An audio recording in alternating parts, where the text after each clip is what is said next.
স্পেনের সেউতা সীমান্ত দিয়ে মাত্র ২৪ ঘণ্টায় প্রায় ৪৯,০০০ অভিবাসীর প্রবেশের পর প্রশ্ন উঠেছে, এটি কি শুধুই একটি আকস্মিক মানবিক সংকট, নাকি অভিবাসীদের স্পেনের ওপর রাজনৈতিক চাপ সৃষ্টির হাতিয়ার হিসেবে ব্যবহার করা হয়েছে? এত অল্প সময়ে বিপুল সংখ্যক মানুষের মরক্কোর সুরক্ষিত সীমান্ত অতিক্রম করা সাধারণ অভিবাসন প্রবাহের স্বাভাবিক প্রক্রিয়া নয়। সামাজিক যোগাযোগ মাধ্যমে ছড়িয়ে পড়া একাধিক ভিডিওতে মরক্কোর নিরাপত্তা বাহিনীর ট্রাকে করে মানুষকে সীমান্ত সংলগ্ন এলাকায় নিয়ে আসা এবং পরে তাদের এগিয়ে যেতে দেওয়া দৃশ্য দেখা যাচ্ছে। ভিডিওগুলোর সত্যতা স্বাধীনভাবে যাচাই করা না গেলেও এগুলো মরক্কোর সীমান্ত নিয়ন্ত্রণ ইচ্ছাকৃতভাবে শিথিল করা হয়েছিল কিনা সেই প্রশ্নকে আরও জোরালো করেছে। একই সঙ্গে রাতভর সেউতার বিভিন্ন এলাকায় সংঘর্ষ, ভাঙচুর ও অগ্নিসংযোগের ঘটনাও পরিস্থিতিকে আরও জটিল করে তোলে।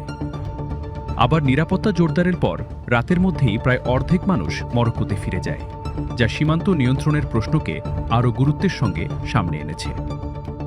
এ ধরনের ঘটনার নজিরও অতীতে রয়েছে। ২০২১ সালে স্পেন মরক্কো কূটনৈতিক বিরোধের সময় হাজার হাজার মানুষ সেউতায় প্রবেশ করেছিল। ২০২০ সালে তুরস্ক গ্রীসমুখী অভিবাসীদের চলাচলের বাধা শিথিল করে ইউরোপীয় ইউনিয়নের ওপর চাপ সৃষ্টি করেছিল।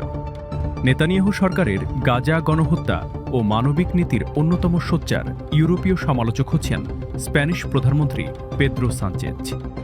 তার সরকার ফিলিস্তিন রাষ্ট্রকে স্বীকৃতি দিয়েছে, ইসরায়েলগামী অস্ত্রবাহী জাহাজের জন্য স্প্যানিশ বন্দর বন্ধ করেছে এবং ইসরায়েলের বিরুদ্ধে অস্ত্র নিষেধাজ্ঞা একটি রাষ্ট্রীয় আইনে পরিণত করেছে।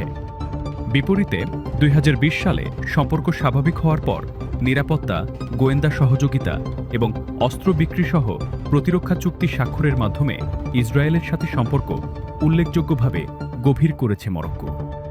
তবে এই সম্পর্ক এবং সেউতার সংকটের মধ্যে সরাসরি কোনো সমন্বয় আছে এরকম কোনো যোগসূত্র পাওয়া না গেলেও ঘটনাগুলোর সময়, পরিসর এবং ৪৯,০০০ মানুষকে একযোগে সীমান্তে পৌঁছাতে দেওয়ার পেছনে মরক্কোর ইচ্ছাকৃত নিষ্ক্রিয়তা অথবা বৃহত্তর কূটনৈতিক চাপ কোনটি কাজ করেছে সেটি এখন সবচেয়ে গুরুত্বপূর্ণ প্রশ্ন।